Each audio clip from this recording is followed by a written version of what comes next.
Okay. Just gotta wait for this thing to load. Now I gotta do one more little thing because Zoom and Twitch do not like each other. Hold on a sec here. So this is live, or are you just recording it and streaming it later? Both. It's Oh, live, and okay.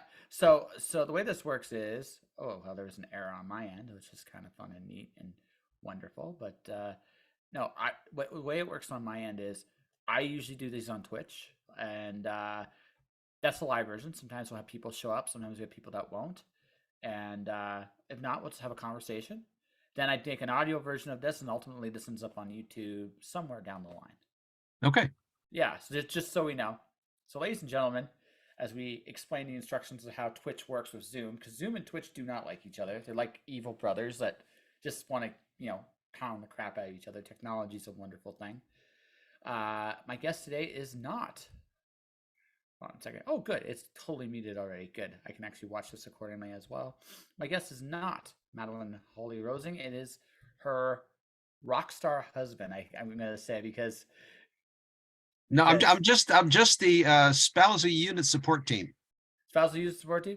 Yeah. See, Madeline actually, when we were talking about you at San Diego Comic-Con, she actually said you actually have groupies with what you do.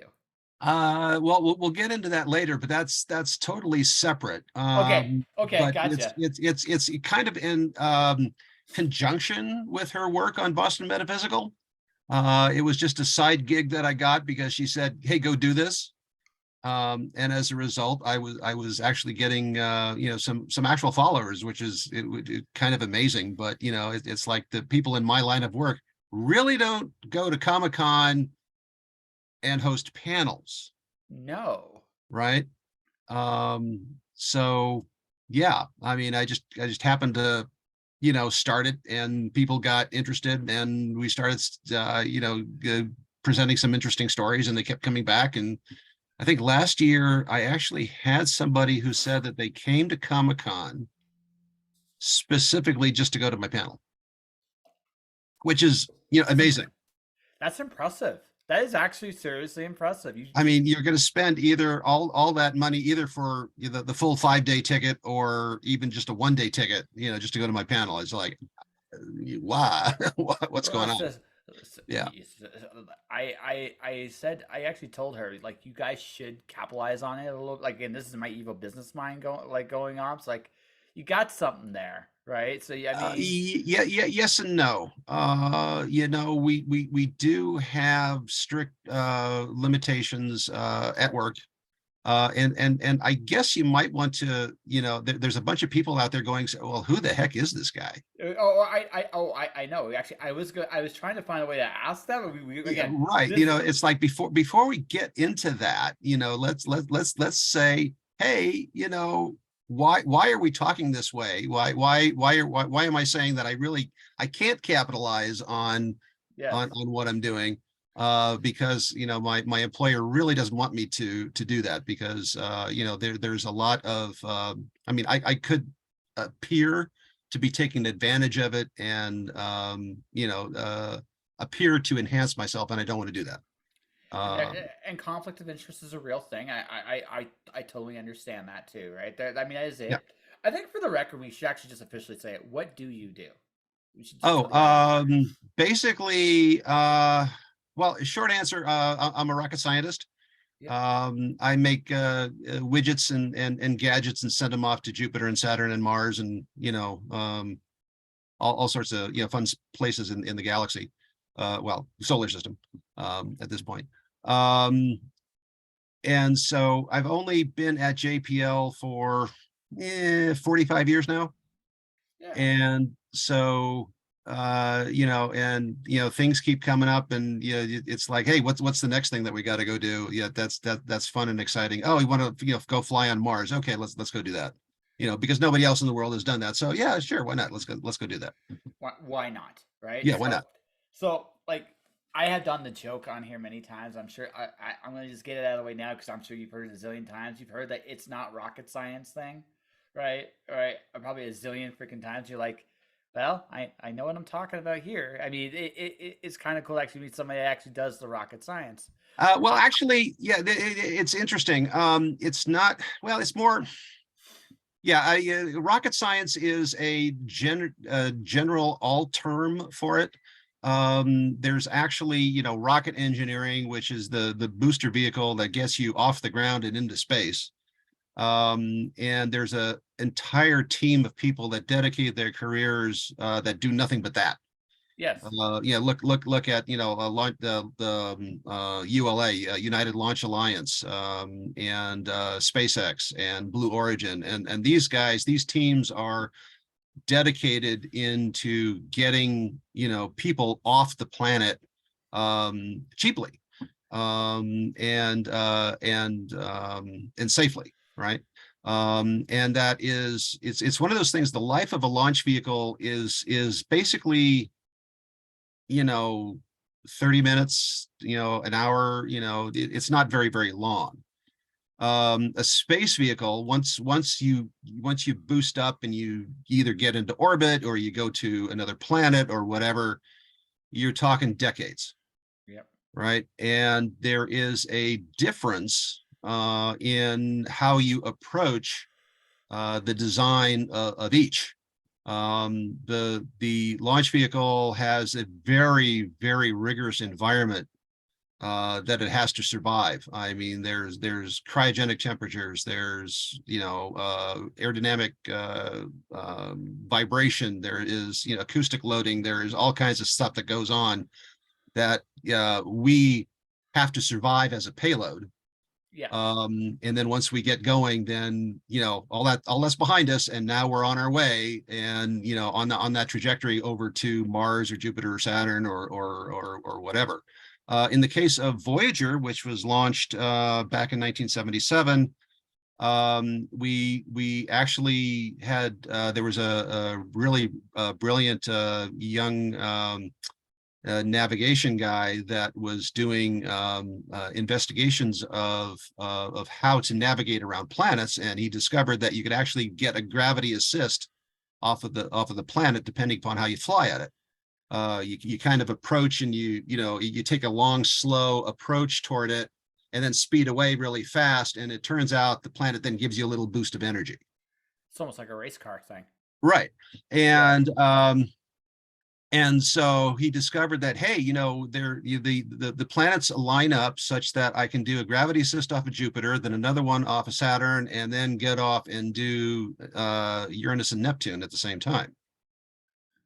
This was called the Grand Tour, and they said you got to launch in September 1977. Okay, there's a 18-day launch window that happens once every 176 years. Okay, that the next time the planets will align is in another 130 years from now. So 2150-ish. Yeah, something like that, right? Yeah. And so by then, hopefully, we'll have much more efficient rocket systems and propellant systems that we can actually go to the planets. But it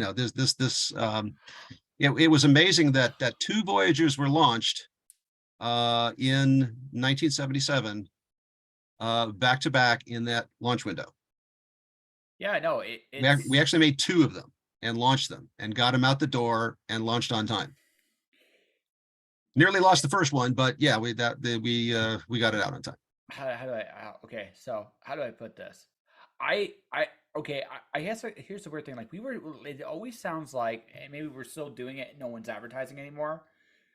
Back in like the 60s, 70s, and up until like the Challenger explosion, every time there was something that was going out in outer space, there was always a big monumental moment, a discovery. And then once Challenger exploded, I'm not saying NASA hasn't done it, or NASA or any company like that hasn't done stuff since, but it feels like it's a lot more subdued in terms of like, just think about what you just said there. In the 70s, you had a window to go, and you guys took it, and they took a chance, and they did it. Like they got it in, they got it done, they did it twice. And it doesn't feel like it. Maybe, and again, I'm coming at this from a complete layman's perspective, so I probably don't know what the hell I'm talking about. But it doesn't feel like those discoveries are as out in the open, or maybe it's just because there's so much going on all the time that it gets lost in the shuffle. Well, it's one of those things where Madeleine has a saying. Yeah. And I don't know if I should actually quote her, word for word, but basically NASA's marketing department could use some improvement. Yeah. Okay. And it's one of those things where, and going to my panel. Okay. So I've been at JPL for 45 years, and we talk Right. about, things that the public hasn't heard about. Okay. Classic example. I mean, I just told you that we had launched Voyager 2 first, Yep. because it was going on the grand tour. So it had to launch in the launch window. Voyager 1 was only going to do the Jupiter Saturn tour, and wasn't destined to go off to Uranus and Neptune. And so it was very, very crucial that we get, the unit labeled 2 off first, so it could definitely go on its planned trajectory. And so back in the day, if you're familiar with the gyroscope, you remember those old gyros that you used to have as a kid, that the iron gyro that would sit there and spin and whatever. Well, Yeah. back in the day, gyros were like that. Okay, where you actually had a spinning mass, and it would spin around on an axis, and you'd have a gimbal cage and whatever. And but a lot more precise than what you had as a kid. Okay, it was all in the bearings and the precision of the rotor, and getting everything balanced and aligned on the rotational axis. Yep. And so when they launched Voyager, there's actually a solid rocket kick motor that completes the burn, that gets the vehicle on the last final trajectory. The launch vehicle, the Titan III Heavy, gets you up into the proper trajectory, and in the last kick vehicle gives you the last boost of energy. We call that the Delta V, to get you on the final trajectory on where you're going to go. And during this boost phase, they had basically said, hey, we don't want these gyros to damage their bearings. Okay, so spin them up, keep, start rotating, basically, and so that way they'll survive the shaking. Yep. What they forgot to do is they forgot to tell the attitude control system to ignore the gyro data while this boost was going on, because what's going to happen is as the motor is burning, it's shaking those gyros, and they're kind of vibrating around, and you're kind of tumbling, and we're not tumbling, but they're kind of shaking and giving you erroneous data. And so the attitude control system says, oh wow, I got bad gyro data, right? And so it must be a bad gyro. Well, go switch over to backup, to the backup gyro. Well, it's bouncing around just as much as gyro A was, right? And so it's in the computer saying, oh my God, I got bad gyro data. Must be the input output unit. So it says swap input output units. Well, both gyros are still bouncing. So now it goes to say, well, that's terrible. It must be the backup gyro. So it goes through the entire, what we call the fault protection table: gyro A, gyro B, IOA, IOB, gyro A, gyro B, and then switch processors. And then it marches through the table again. So gyro A, gyro B, and Matt Landana who was my supervisor at the time, is basically announcing processor swap, IO swap, and he's looking at the data, and his underwear is about to change color, guys. I mean, it's like, oh my God, it's like one more processor swap, and the whole thing would have gone bleh. It would have died right then and there, right? And we're just one processor swap away from complete and utter failure. And all of a sudden, the gyros just settle out and everything's fine because the engine stopped. Yep. Right. And everything's fine, and, everybody's kind of, they're sweating bricks because they're about ready to go. And, and they survive. And Voyager 2 went off to do Jupiter, Saturn, Uranus, Neptune, did the grand tour. I think it's out there right now, still collecting data. How many 46 years later, right? Durable And piece of equipment right there. it's still working. It still has signal lock, with the Earth. I mean, the signal's really, really faint, there's not much going on, but I mean, I think it's measuring the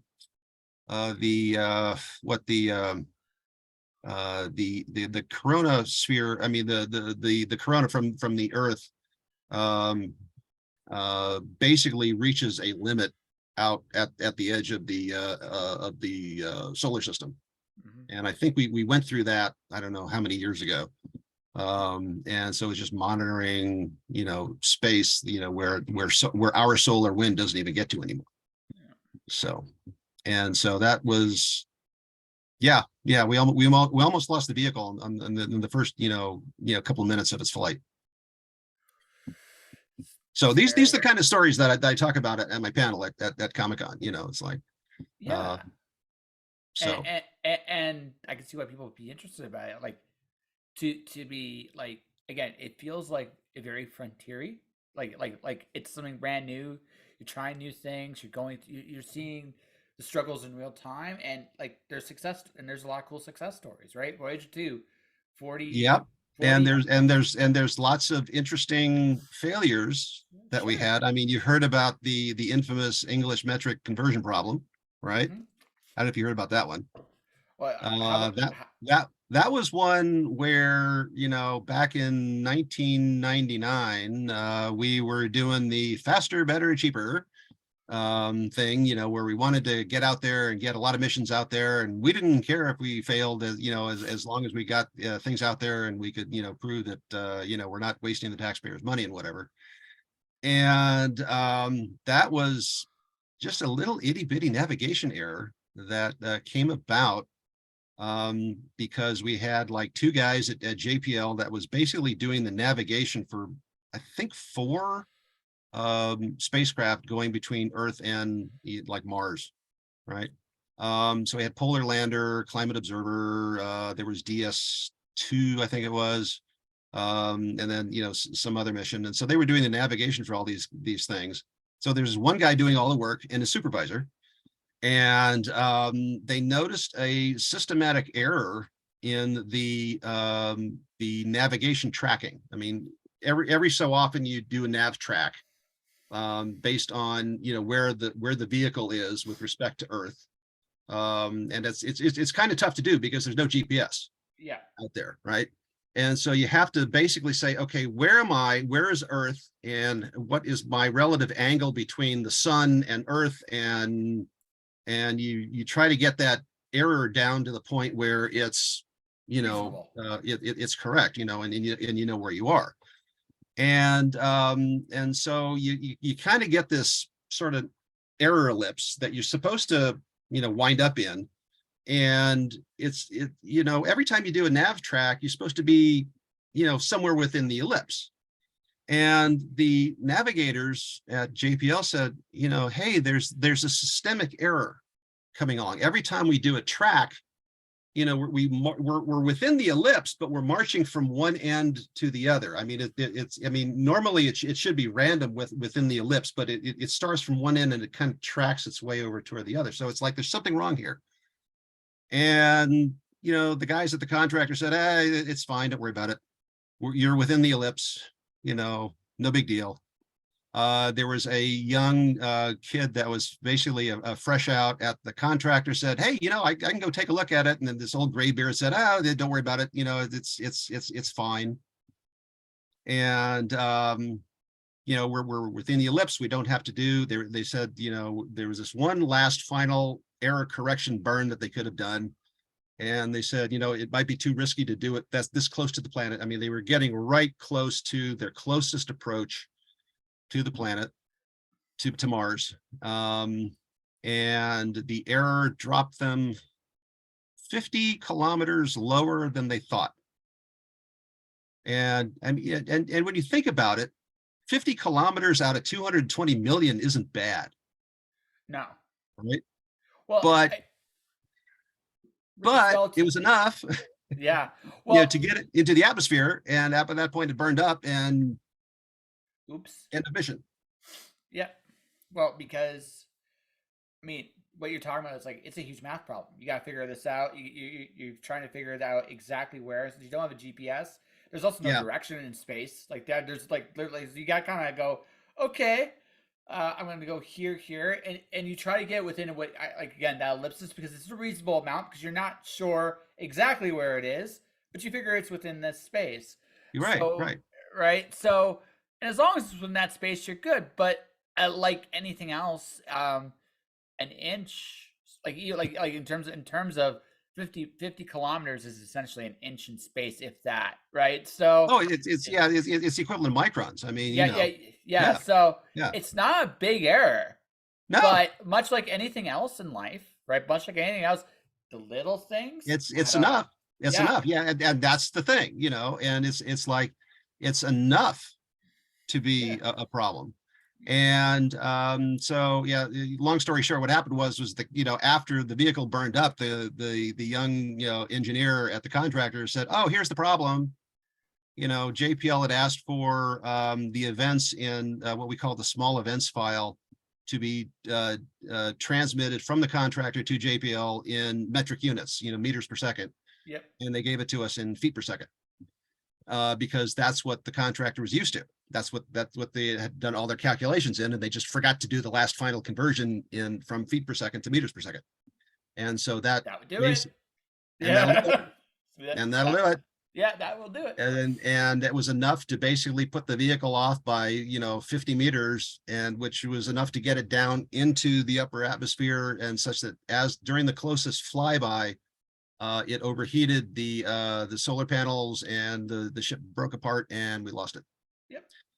So yeah, I mean, we had mucho egg on our face from this little itty bitty error. And then we had a polar lander, at the same time, was supposed to land and up at the North Pole, and look for water and all kinds of really, really important stuff. And that was one of those things where, as it's coming down during the entry, descent, and landing sequence, it released its landing gear, and the landing gear, flicked out and locked out, and it went click, and it locked the landing gear. And in the process of that lock, but for about 200 milliseconds, the switch that basically sensed when the foot pad touched soil was closed for 200 milliseconds, right? 0.2 of a second. Now the computer is basically monitoring all the sensors on the vehicle every 100, 150 milliseconds. And it read that switch as, oh, switch is closed. All right. So set a bit in memory that says that switch is closed. Now, during the entry, descent, and landing sequence, it didn't look for that bit, until, about 50 meters above the surface. And it says, okay, between 50 meters above the surface down to the surface, when we get that switch closure, we'll shut the engines off. Right. So 50 meters above the surface, it said, okay, check for the switch closure. Oh, look, the bit's set. Shut the engine off. Yep. So 50 meters above the surface, it shut the engine off. Yep. Bam. And Done. so, and it killed it. Yep. You know? And because the imperial system's insane. I'm just Well, gonna no, say but it. this was a different issue. All right. Oh. So there was two separate missions that we lost. Oh wow. Yeah. Okay. Yeah. This is Polar Lander. I told you about Climate Observer. Yeah. Yeah. The whole English metric conversion was Polar. It was Climate Observer, and this was Polar Lander. So yeah. So we had two back-to-back failures. I think at the time there was DS2 that we lost, and then Wire was another one. So we lost like 4 missions in like 6 months. Boom, boom, boom, boom, boom. And so it's like, okay, there's no gas stations where we're going. Yep. So let's think about making sure that where we're going, let's make sure that everything works right. Let's look at all these little interesting nuances and what can go wrong, because there's no AAA to call, No. right? And What? so you got to make sure that when you're going there, you got to make everything work right. Well, yeah, because once it breaks out there, that's it. There's not a Yep. whole lot you can do. Well, right? yes and no. Okay. Yes and no. There is some stuff that you can fix as long as the vehicle is stable. Yep. And gets into what basically a safe mode, sort of a fetal mode. And it says, okay, I'm going to phone home, and maybe the guys on the ground can fix it. And sometimes we pull those off. You know, and there's going back to Voyager. Okay, now I'm telling you the stories here. Yes. These are the kind of stories that I actually share at my panel. Um, there was one fault protection mode on the vehicle that says, hey, if I haven't heard from the ground in a week, it means that maybe the receiver has died. And what I better do is switch receivers, right? And there was a very interesting issue that had been discovered on Voyager. Um, Sorry, I'm talking too much. No, About no, rocket no, fuels. no. This is your thing. This is your thing. I'm letting you tell stories because Okay. this is what you do. And so there was a very interesting, an oddball thing that happened, and that is they're on the system test floor, and you're basically exercising the vehicle. You're basically testing it, making sure that you turn the power on, the transmitter works, the receiver works, and you're going through all the subsystems, making sure that everything's worked, because that's the time to find where the bugs are. You want to find the bugs in the system test floor, not in flight. Yep. And so they turned the radio on, and the whole radio went blah. It just fried. What? And tried to figure out what the heck happened. And they couldn't figure it out. And they got the backup unit, they turned it on, they turned it off, they turned it on, they turned it off, and it worked just fine. And they're kind of going, that there was nothing that would led it to explain why this anomaly happened. So they fixed the radio and they put it back in. And then another time they turned it on, and there's a very interesting issue called, you're familiar with the term of Doppler shift? I've heard. I'm not certain what it is. I've heard the name of it though. So Okay. All right. So what happens is that if you're standing at a railroad crossing and the train comes by, right? And you hear the train blasts its horn, and it sounds like a high pitch as it's coming toward you, and then a low pitch as it's going away from you. That's called Doppler shift, right? Mm-hmm. Okay, so that okay. I mean, the train, the horn on the train is at one constant frequency, but as it's approaching you, that the acoustic waves are actually compressing, so that's why you hear it as a higher pitch as it's approaching you, Yep. and then as a lower pitch as it's going away from you, because the waves are kind of stretched out, right? Yeah. Okay. This actually happens in radio waves as well. Okay. Okay. All right. I'm with you. All right. So you got to remember, the Earth is this big ball. Okay. Yep. And please don't have me argue that the Earth is not flat, because I'm not going to go there. So don't ask me that question. So anyway, so the Earth is rotating, right? Yeah. Okay. And so you have a transmitter on the planet that is either on the leading edge or the trailing edge of the planet as the planet is rotating.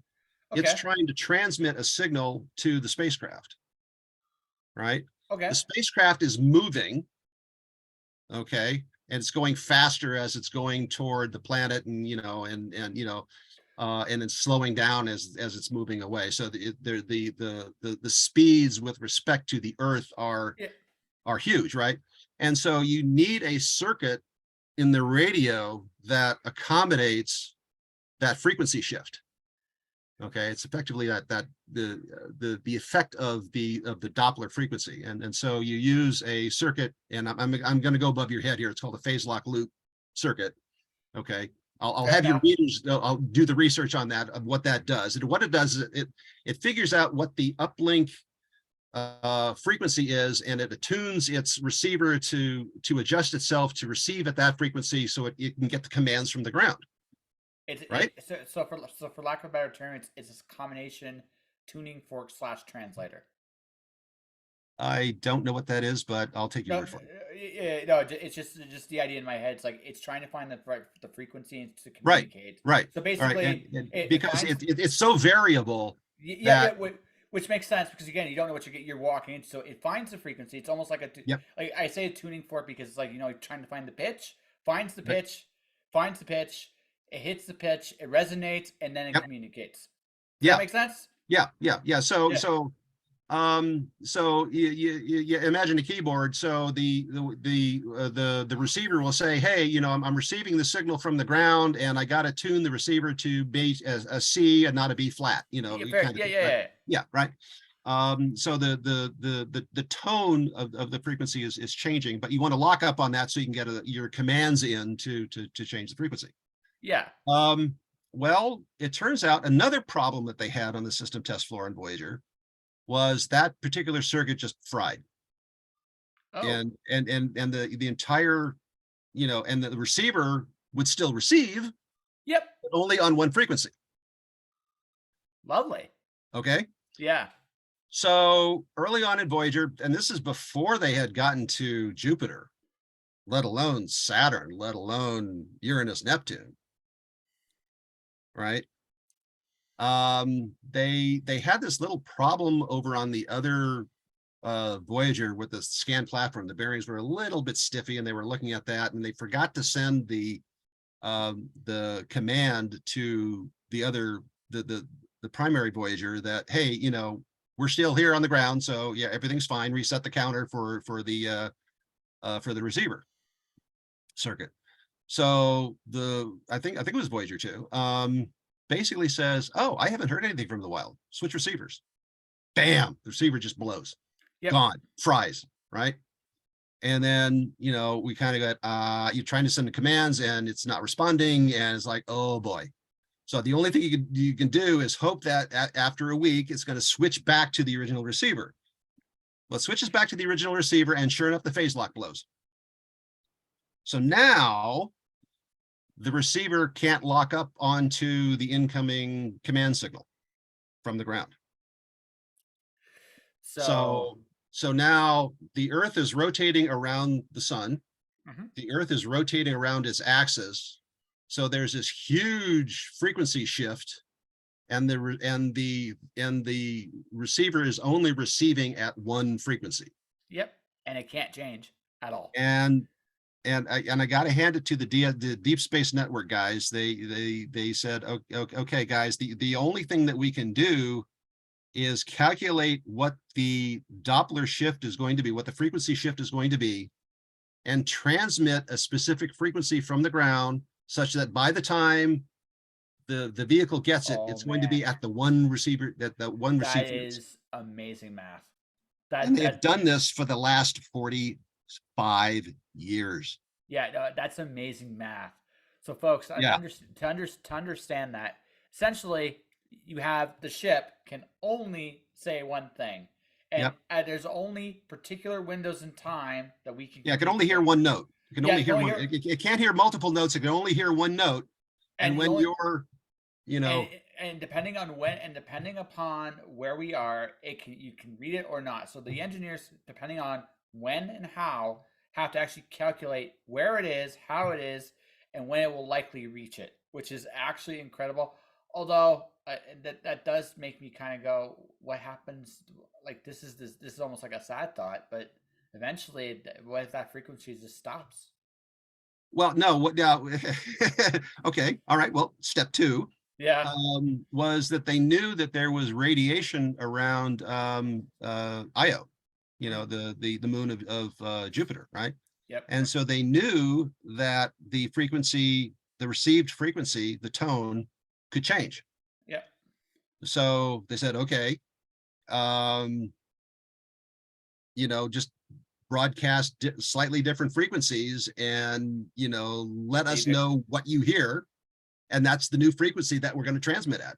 they varied the pitch. Like from a musical perspective, that's essentially what you did. It's like it still plays the same note at slightly different pitch. We just gotta figure Yeah, we gotta yeah. I figure mean, it out. so the received note Yeah. changed from a C to a D sharp, Yep. right? Because you happen to go through a radiation zone, Yep. and something happened in the electronics, all because somebody Right. forgot to say, oops, we got to make sure that we send the command to keep the receiver on. Yeah. So okay, I'm gonna switch gears for a bit. We will tell more stories before it's all said and done. I'm gonna ask. I'm gonna ask probably the most obvious question in the world, which is this: How'd you end up doing this for a career? Ah, okay. Hmm. Okay. Well, let's see here. Do you remember?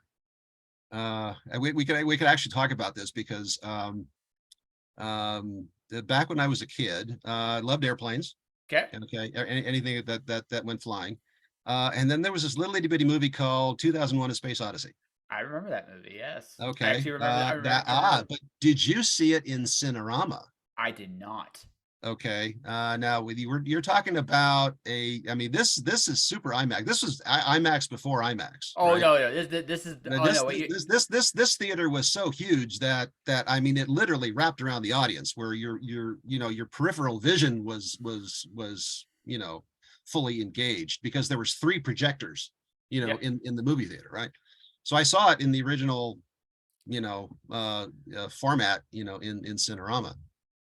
And at the time, it's like, the space scenes were just unbelievable. I mean, Yeah. it's like, at the time, you had we affectionately call those cockpits steam gauges, right now, up until then.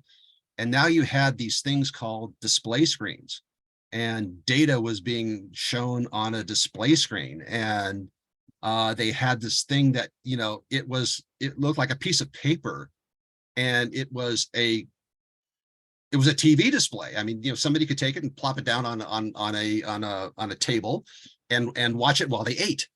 Mhm. It's like, oh my God, this was mind-boggling for 1968, Oh, right? absolutely. No, no. Which Right? is just a touch before my time. But yes. Yeah, yeah, Yes. but it, Yeah. and But no. now it's like, yeah, you got an iPad, you take it, and there's your, and you can basically watch your favorite movie while you eat, right? Or your news program or whatever. Yes. And you go look at modern day cockpits, and what, you got all these screens all over, there's all this data. And it's like, hey, that's what happened. Yeah. So I said, okay, this is what I want. And so I went to, basically, I did my undergrad at University of Colorado at Boulder, Okay. where they specialized in aerodynamics. Okay. Dude, I And I think they still have like something. I don't know if it's quite. I know it's not the same quite the same program, but I think they still have something like that there, or maybe it is yeah, now. yeah. I mean, there is some. I mean, Yeah. because I mean, because there wasn't that much space at the time, and what was happening was the moon program was actually winding down. Yep. And there was a lot of people being laid off from Apollo, and people were saying, why do you want to get into space, when all these people are getting laid off? And I sort of figured that, by the time I graduate, I mean, it's going to pick up again. Yep. And it did. It did. And it did. And so, yeah, then, yeah, I actually, what got, yeah, got to visit down at the Johnson Space Center the day that they basically did the first drop test of Enterprise off of the 747. Okay.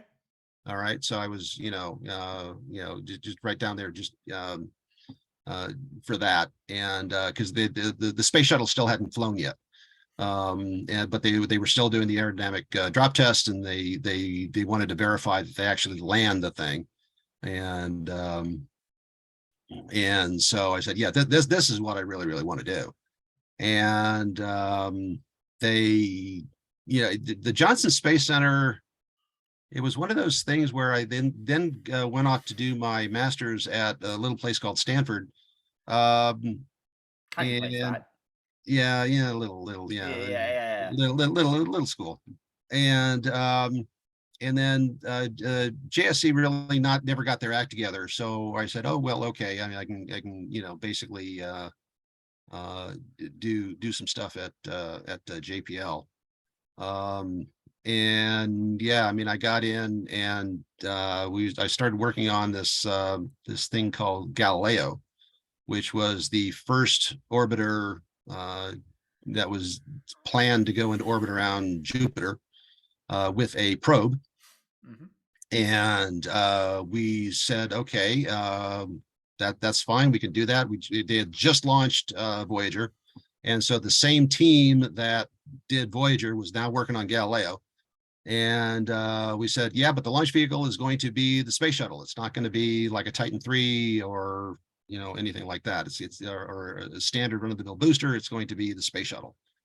And we said, okay, that's what NASA wants us to do. That's what we will do. And they said, okay, you're going to launch in 1982. You're going to do a gravity assist off of Mars, and you're going to go off to Jupiter. And that's great. And they said, you're going to be like the 13th launch off of the space shuttle. Okay, great. And then the space shuttle slipped a bit. And then we were going to do the seventh. We're going to be the seventh launch. And then we got to be the third space shuttle launch. And you're looking at this, and we're kind of going negative here. One more slip on the shuttle, and we're going to go negative here. And then, then what do we do? And so they had to redesign. We said, finally, hey, we can't go. We're going to have to redesign the vehicle to go to the next opportunity to do a Mars flyby. And if you're familiar with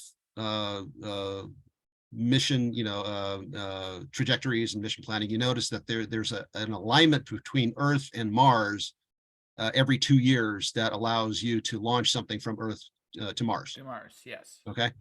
And we said, okay, we'll just slip it 2 years, and we'll use the next, we'll use the 1984 launch opportunity. And they said, okay, that's great. That's wonderful. And somebody came along and said, guys, you realize that in 1984, the flyby altitude at the Mars surface is 1,000 kilometers underneath the surface in order to get the same gravitational effect, right? Yeah. The same gravity boost. And they said, that's not going to work too well. That is not going to work too well. And so we said, well, what we can do is we can still do gravity assist if we have an extra propulsion module. So they had to take the probe off and put it on its own separate carrier. There was actually, Galileo, if you recall, has this, it had a probe that went into the Jupiter atmosphere to understand the upper atmosphere, because if you remember the movies that we were getting from Voyager during the approach to Jupiter, I mean, the Great Red Spot was this gigantic storm. Yeah. That's just moving in this gigantic circle. It was amazing to watch. I mean, the things are spinning and just, I mean, the bands are, going each way, and there's this big huge circulation complexes, and it's like, wow. It was amazing. And so what they wanted to do is they wanted to send a probe down into that and say, hey, what is going on? What is this thing comprised of? I mean, you basically, you get a parachute, you got an entry vehicle, and a parachute pops out, and you kind of descend, you get your data down, and that's going to be really, really cool, right? And so they said, okay, let's go send the probe on its own separate carrier. And so we had to design a separate launch vehicle for that, separate bus vehicles, separate everything, and then basically we had to make this extra propulsion module for the main spacecraft, such that it gives itself a little bit more boost, such that it didn't have to go below the surface at the Mars flyby. So sorry, hold on a second here. Like there's a ton more to this.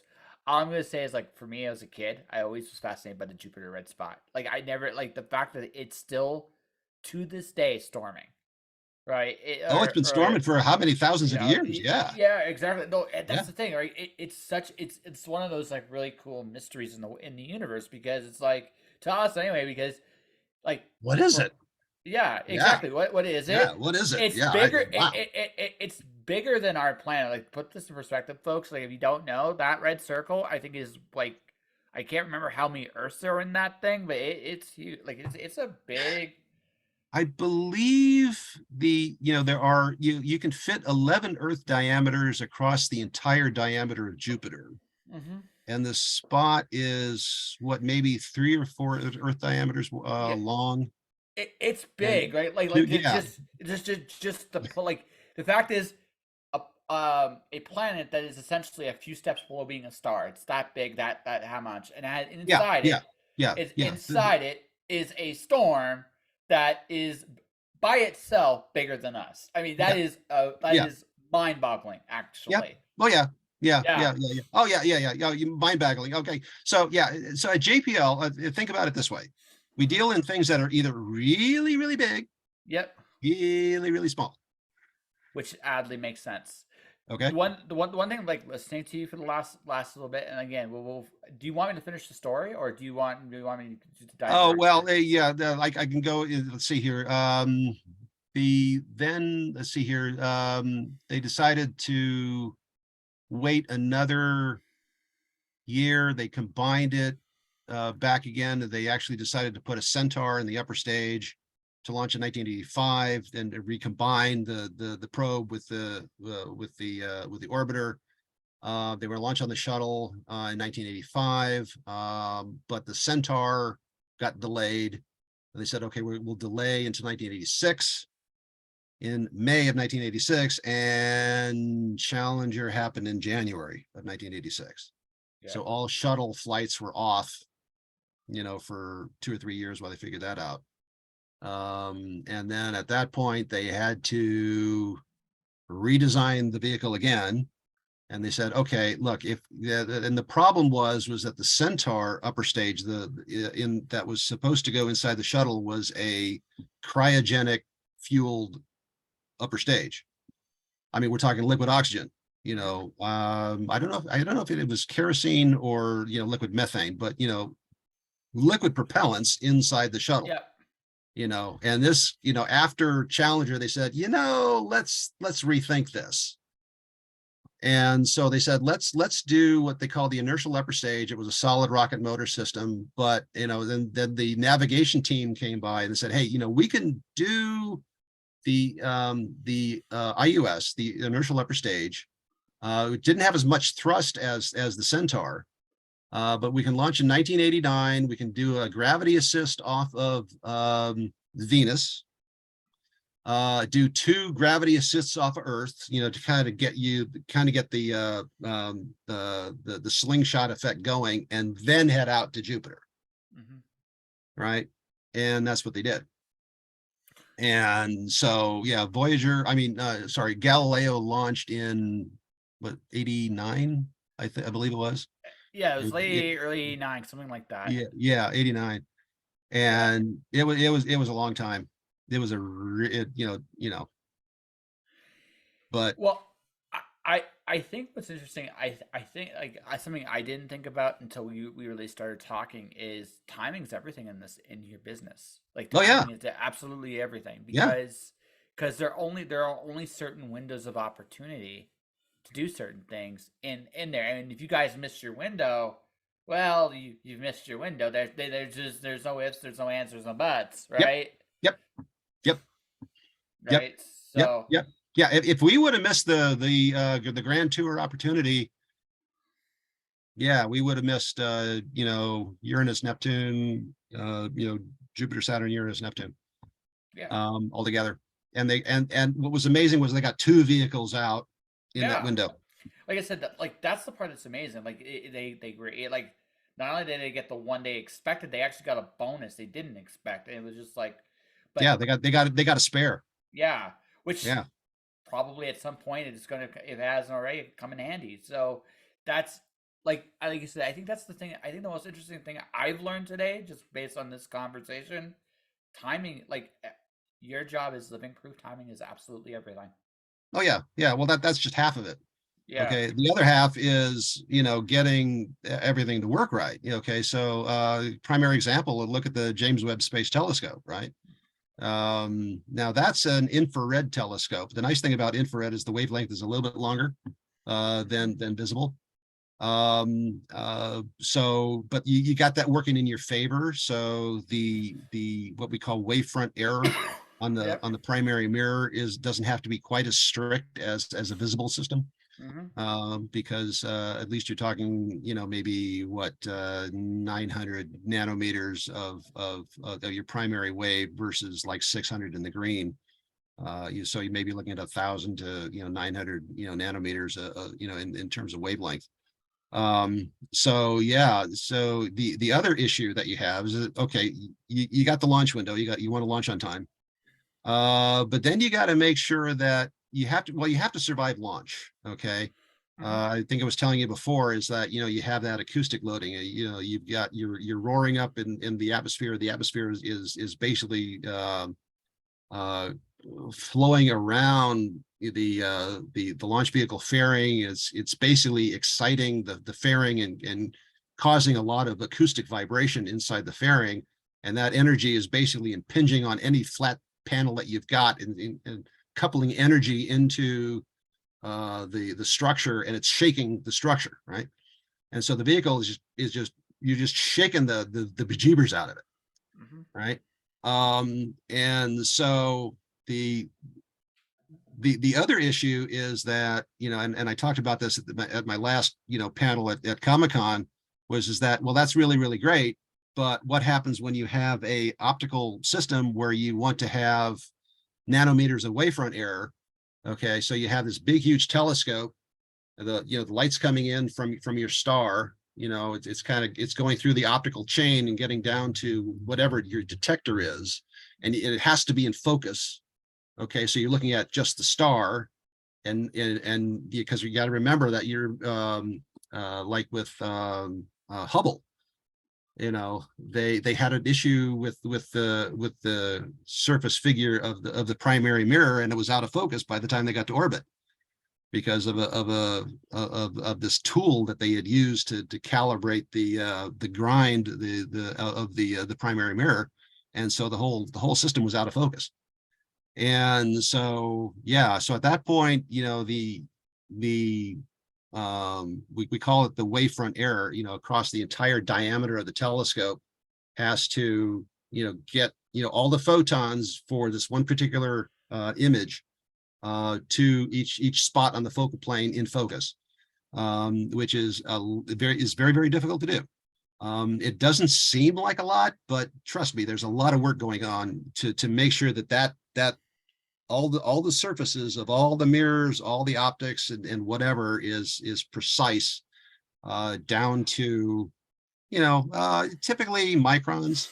Yeah, I think the primary wavefront error on the Hubble was, I believe, the total allowable wavefront error was like 50 nanometers. that's not a Okay. lot. That's not a Yeah. lot. Yeah. I I mean, mean, that's not. we're talking about human hair is, oh gosh, I think I'm trying to remember. It's like, it's in terms of like 30 microns Yep. or whatever. And so you're talking about, a hundredth of the width of a human hair Yep. across the entire surface. And that's the difference between something being in focus and not being in focus.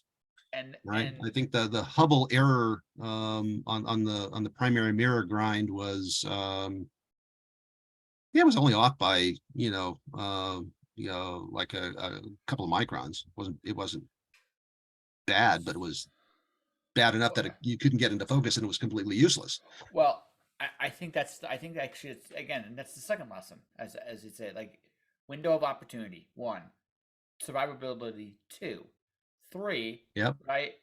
Going back to something you just said, there are you there? Performance. Yeah, performance. And Yeah, I'm here. there was a connection there. Technology just flickered out at the last part, but yeah, it's just it's amazing. Like going back to this, like big details, small details. A lot of this from what you're again. I'm only just this is an hour conversation or something like that. So I'm not saying I know much of anything about this, but it seems to me like the biggest thing about this job besides the performance is that attention to detail to make sure it works, and it can be, especially with the way it seems to work in space, very tiny differences. It's all like it's worse than the weather up here, right? Whereas a Oh degree yeah. one way or the other can change the weather here completely. Like less than a human hair can is the difference between I can see what's out there to I don't got nothing. Yep. Yep. Oh yeah. Well, and you have the there's some large telescopes. I mean, ideally what you want to do is you want to increase the diameter of your aperture. Okay, because all the light coming from every star, out in the entire field there, all the galaxies, all, in the entire sky, what you're looking at, all the light coming in, basically is evenly distributed across the entire telescope. And so the bigger you can make your telescope, that means that there's that many more photons that come to your focal plane at that your 1 pixel and energize the pixel, and you can detect what that image is. So you see the star, you see the dust clouds around it, and all the details. And the bigger you make your aperture, the more detail you get. And we're seeing that on James Webb. Yeah. Right. The pictures that we're seeing on James Webb, and even the first picture that they did and was just to get the thing into focus, right? Which is another hour-long discussion of what you have to do to, basically there's 18 separate mirrors that have to be co-focused and co-aligned and then co-phased, right? Which I won't get into because that's way more detail than we have time for. But then you look at the very, very first picture, because they said, okay, let's go find a star where there's nothing around it, and we'll just focus on the one star, right? They finally get the thing into focus all 18 segments are now focused on the one thing, such that all the images from all the different separate segments are now go to the 1 pixel. So you see the one star, which is really, really bright, and then you see around it all the galaxies, right, that we hadn't seen before, right? And each one of those is a Milky Way galaxy, right, with billions of stars in it, right? And you're kind of going, wow. Okay, this is really, really cool. Well, yeah, because that's I think the one thing I okay, so we're gonna go back to Earth here for a second here. When I was a kid, I was terrified of being small, right? That like I think we all are. I think, oh my God, I'm little. As I've gotten older, I've realized more and more and more I've gotten smaller and smaller in life. And when I used to be afraid, the difference is I used to be afraid of that when I was a kid. As an adult, I welcome it because I think the heart of any science, not just rocket science, but any science, is discovery and understanding. And the fact that we are such a very small piece of a much infinitely larger whole, like again, and here's I think the interesting thing is, I think the perspective I have is we are still essentially, if you sit there and looking at it, we're putting a lot of telescopes and toys in space. We still have no idea how big. We have theories of how big it is, but we're still discovering more and more every day, and we haven't really gone out there to see it. And again, that whole Star Trek dream, I don't know what that's going to look like when and if we get to that point. But what I do know is, if and when we get to that point, I think we're going to discover more and more, and I think that's a cool thing, right? I think Oh yeah. I think the older we get, I think the more I appreciate the fact, because, for lack of a better term, that means there's still a ton of magic out there to still be discovered and explored, and there's wonder. I think that's a wonderful thing. Oh yeah. Yeah. Well, the thing is that after I had worked on Galileo, they needed some help with this thing called the infrared astronomical satellite. And at the time, nobody had done a survey of the entire sky in the infrared before. Oh, okay. And this was 1983. And so we had to launch a telescope that could detect the sky in the infrared. Okay. And this was just a simple telescope. It wasn't a focal plane. It wasn't anything like James Webb or anything like that. But we had to cool it down. Okay, because in the infrared, the last thing you want to do is, you're looking for very, very faint infrared signals from deep space, and the last thing you want is all the infrared radiation from your telescope to swamp out that signal and to blank it out. So the entire telescope had to be cooled to about 2 degrees above absolute zero. Damn. Okay, all right. And you do that, liquid helium, you can do that, no problem. And so we got the thing launched, and we set it up in orbit, geosynchronous, orbit. Again, that's another Good. description, Yeah, again. right? And so it does this all sky survey, and the cryogen, the liquid helium lasted for about what, 9-10 months, and it did the full all sky survey. And the scientists said, hey, there's some signals here where there's some stuff that we had never seen before, right? And they started counting this. Well, that's got to be a galaxy, right? And so they started counting all the galaxies that they had never seen before. And because, based on, you go to Mount Palomar to the telescope, and you start counting, you do a survey in the infrared, and you go to Mount Arecibo down in the southern hemisphere, and you count all the galaxies down there that you can see in the visible spectrum. And then they said, well, let's do it in the infrared. And there were about 60 to 65,000 galaxies that they had not seen, that were in the infrared, that they had not seen in the visible. Okay, so you think about, okay, we are in the Milky Way galaxy. Okay, all the billions of stars in the Milky Way galaxy. There are 65,000 galaxies out there. You want to feel small? Okay. So I'm making you feel really, really small now. Well, but that's cool. I think that's Right? awesome, right? Yeah. And also, And here's and now you're saying, okay, now James Webb can actually start taking a look at those. Okay, because you're seeing stuff at the edge of the universe that you're seeing that came from the start of the Big Bang. Yeah. So, right? and then you keep going. As we keep discovering more, we might even learn to see even more. Like, Yeah. who can say?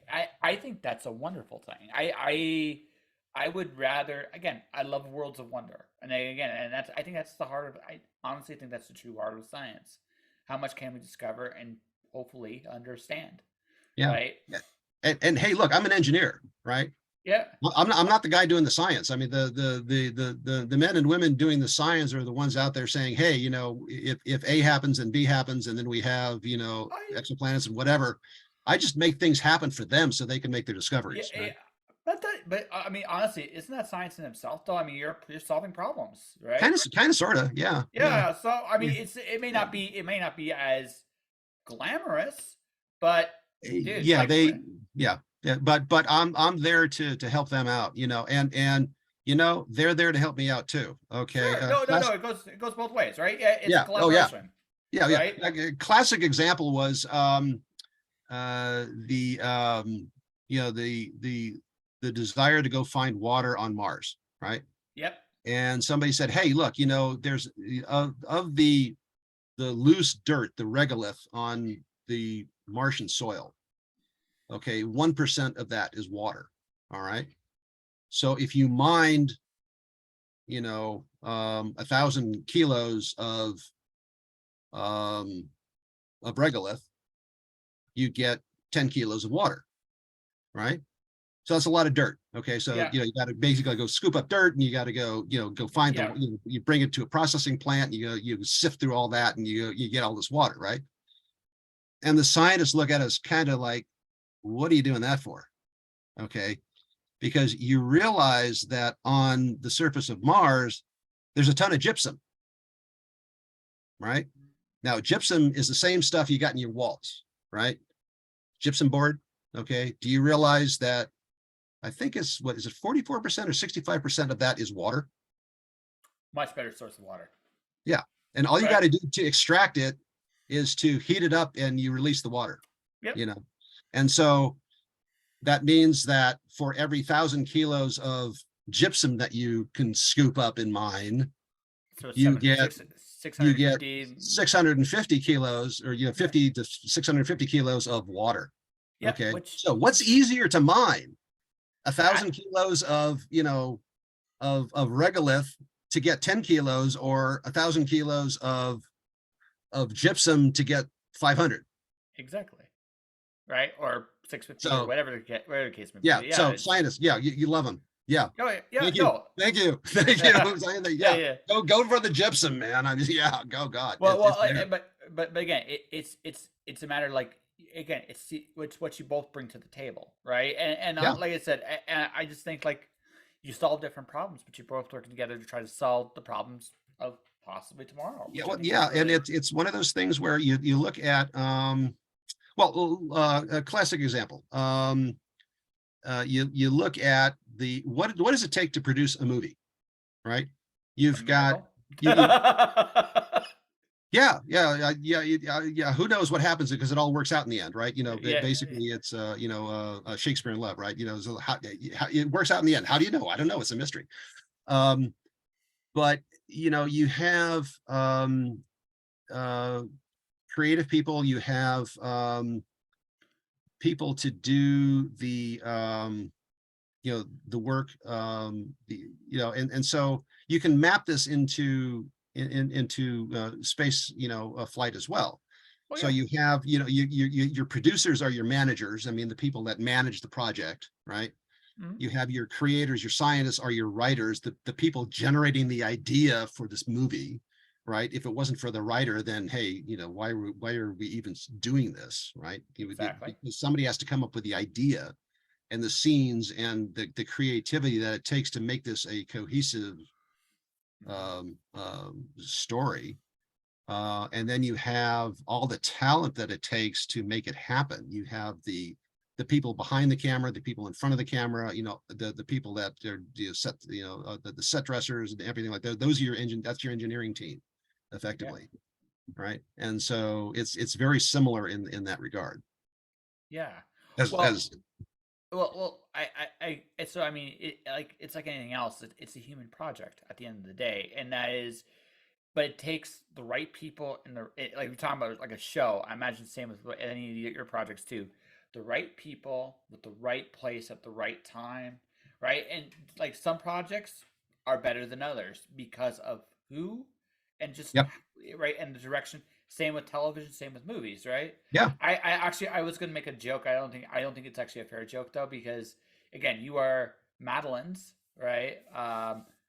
Spousal support unit in her comic book, and actually, to be fair, that sells Madeline short. Her IP enterprise is what I'm going to actually say because of everything she does with Boston Metaphysical.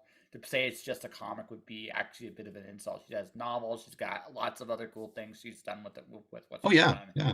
Right. So, but I guess like for you, because going into that role, is it as challenging for you? Is it something like more fun for you? And obviously you're supporting her in her dreams, and honestly, I think the world of her for what she's accomplished. So I'm Oh sure no, you. it's amazing. She's got a worldwide empire Yes, she does. going on. No, And she and legit. she is the writer, okay, the producer, and the and the engineering team, and then she has to go find specific talent to make it happen. So yeah, it's amazing to watch. Yeah. And so and I package, when every time she finishes a Kickstarter, I'm out there packaging boxes and sending things out and getting the um you know fulfilling everything, because like I said, you're looking at the fulfillment center, Yeah. the main distribution center right here. But after talking with you, I can see why actually you do remind me a bit of her in like the same thing. You're both problem solvers. You do Yep. different stuff, but you both are incredible problem solvers at what you do, and that's to both your credits actually. Yep. So Yep. I'm going to ask you to pick children, and then we're going to wrap. Because I have thoroughly. This has been a very fascinating conversation, but I don't want to keep you here forever, and I'm sure you've got things you must do. Okay. So I'm going to ask two questions, and then we'll wrap up. I don't actually know how to have you plug at the end, but we'll figure that out when we get there. Picking children, of everything you've done that you can talk about, what was your favorite like job of everything you've done?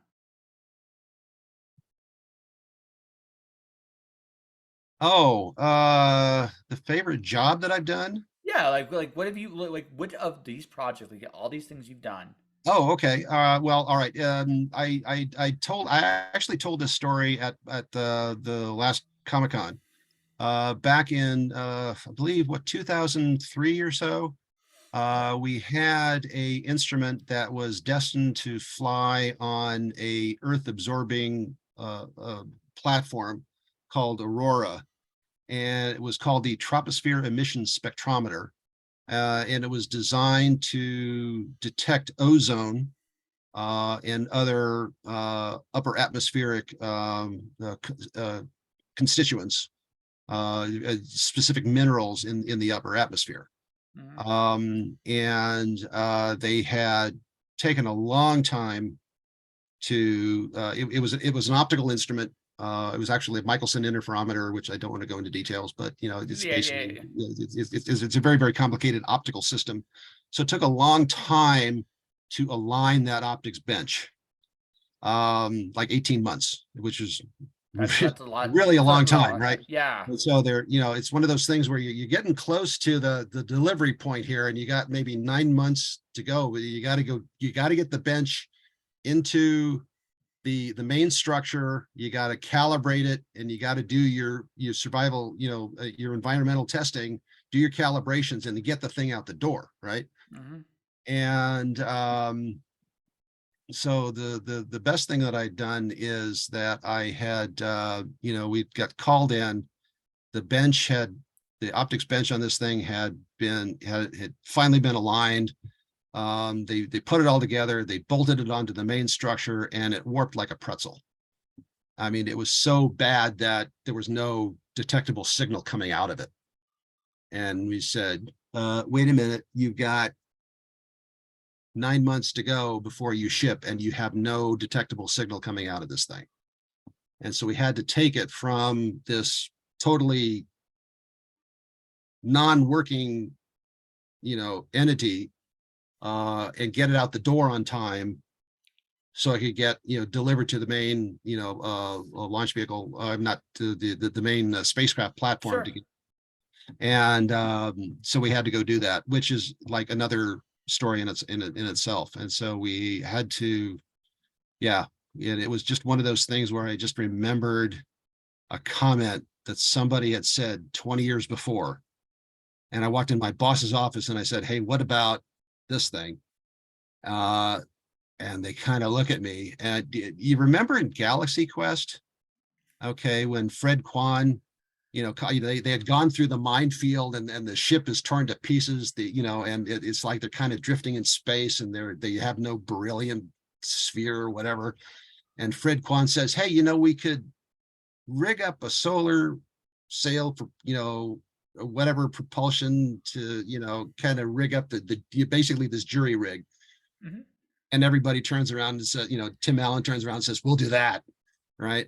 And this thing with Tess was just so bad that, everybody was like, we don't know what to do here. I mean, it's totally broken. We have no clue of how to do this. And I said, hey, what about this? And they said, we'll do that. And so that's what we did. And we had to get this, effectively, it was the equivalent of a small motor that had to release all the preload, the force on the optics bench, to release it, to let it spring back into shape. Because what's happened was when it got bolted in, it twisted it. And so, but the thing is, you need to survive launch, right? And then when you get up into orbit, you want to release it. Okay.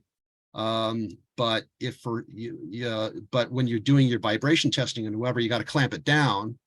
Okay. But when you go into thermal vacuum and to try to do your calibrations, you got to release it. So you got to be able to either clamp it down or release it, and we had to figure out a way of making a motor. And get the thing clamped down, and do this in 4 months, because you got to remember that a standard electric motor with a gearbox takes the lead time on this is maybe 2 years. Okay, and we had no time. We were out of time. It's like, what can we do here? And so we had to invent this thing, like kind of on the fly. We had to go test it and qualify it, and make sure, yep, it's releasing the preload, at when it gets down to temperature, and we're getting it back when we warm it up, and so we're good to go. So ship it off, and we shipped it off, and it survived, and it did its thing on orbit, and we got all the science out of it that we expected it to do. But yeah, 9 months before we had to deliver it, it was a the equivalent of a $300 million boat anchor. I mean, it would have been more useful as a boat anchor than what you had intended to use it, and it's like, yeah, and, like, so you say now you saved egg on your base. Sounds like you got to be a little creative with it too, which is oh kind of yeah, cool. yeah. And we had to say, hey, what can we do? And it's like, okay. So we got out the door. Okay, so that's your first question. What's Yeah. the next one? So the next question is, okay, so obviously, so this is beyond science. This is now going into the fact that you said you being your wife's spousal support unit, I believe was the correct term there. Mhm. So she's not here. What's been your favorite Boston metaphysical story? Because I imagine you read them sometimes too, because it's her stuff. Oh, the BMS story is the one that she is actually writing right now. Yeah. Okay. She calls it the House Wars. It's the Boston metaphysical equivalent of the Civil War. Okay. And the what you've been seeing so far is the warm up Right. to the BMS universe. And so this is a really intricate, complicated story. I mean, I like to call it as the equivalent of the BMS version of Game of Thrones. Okay. Okay.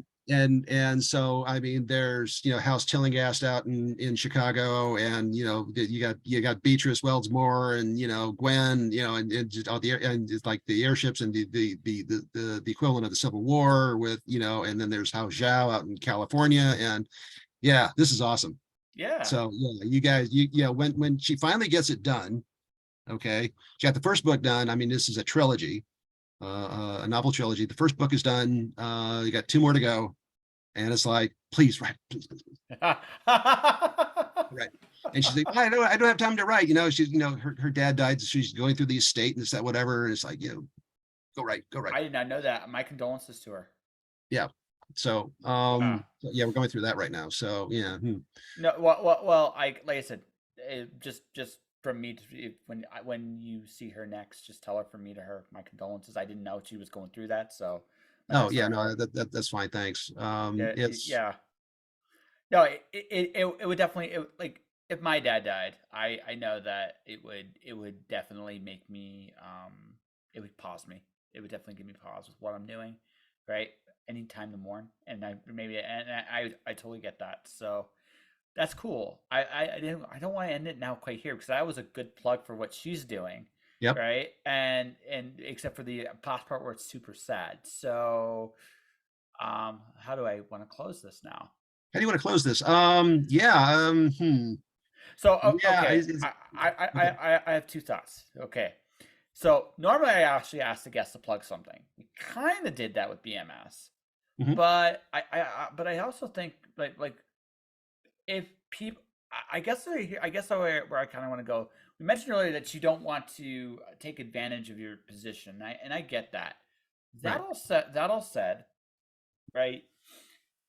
You do tell some very interesting stories because I like it's a lot of people imagine what a rocket scientist is.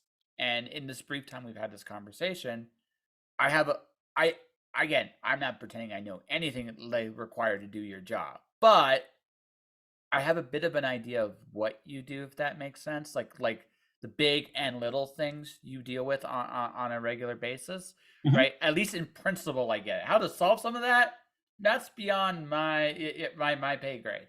But that all said, you know, you do these stories sometimes. So do you just do them in San Diego, or have you done them in other spots? And then we'll call it the last. We'll call this the last No, spot. I did this for a while at WonderCon. The turnout at WonderCon really wasn't as much as San Diego. No. So yeah, so and it's one of those things where I just said, let's just gonna do one a year. Okay, Just just I just got you. San Diego. Yeah. So so And if, so if you want to hear him have a conversation about his job and what he does and some of the stories here, because some of what he's talked about is relatively well known. Like these are some of the things he's done, not everything, but some of the things he's done. If you want to do that, go check out San Diego Comic Con. You do this panel yep. every year. Yeah, yeah. It's called No Tow Trucks Beyond Mars, and it's typically on Saturdays, like in yeah, up in one of the smaller conference rooms. So and it's always full. It's always Yeah. full. So, which is kind of mind blowing. Of course, then again, I'm the guy that, I hate to say this, I'm not as enamored of SpaceX as everybody else is, because Yeah. I look at them and I say, guys, what are you doing that for? There's that problem that you guys have that we solved 40 years ago. Yeah, but I got to keep my mouth shut. So, oh well. Well. That's another story, right? Yeah, that's a story for another day. Okay, Yeah, don't get too. that's a story for another time. It is like, Yeah. So, but hey, SpaceX has the money to go learn their own lessons. So, yeah, okay, fine. hey, like I said, it's not your. How do I put this? It's not your cartoon, so Yeah, you don't have to worry. You don't have to worry about the coyote hitting the cliff, right? yeah, You just yeah, don't, right? yeah, So let them do their thing yeah. and shrug and move on. So, ladies and gentlemen, check this out. I guess normally I do a website plug somewhere. Do you want to just plug your wife's website? Is that how we should do this? Yes. Oh boy, I think it's what BostonMetaphysicalSociety.com. Yeah, we're gonna do that. We're gonna do Okay. that. I'm sorry. Normally, right? People have a project like when I have a guest on the show, Mhm. right? You're a little at like part of the reason I again I thoroughly enjoyed meeting you at San Diego. This is why I wanted you on the show. But also, this was a little out of my comfort zone. I learned a lot doing this, so I hope you enjoyed this. Oh no, it's been fun, and like there's just never enough time. No, oh no, there's not. Another time we'll do this again sometime. Is Okay. that's cool with you? That's cool with you. Okay. All right, folks, that will do it for this episode. Just joshing. I will be back Monday with a double header. In the morning, I'm doing a guest from actually Israel, which is kind of cool, an author from Israel, and I have Christy Shin in the afternoon. It's gonna be a Oh, fun, yeah, it's gonna be a fun day. That's my Canadian Thanksgiving. We have Thanksgiving in October just because it's just what we do. But for everybody watching, everybody listening, thank you for watching. Thank you for listening. Stay inspired, keep shining in the dark, and I'll see you guys next time.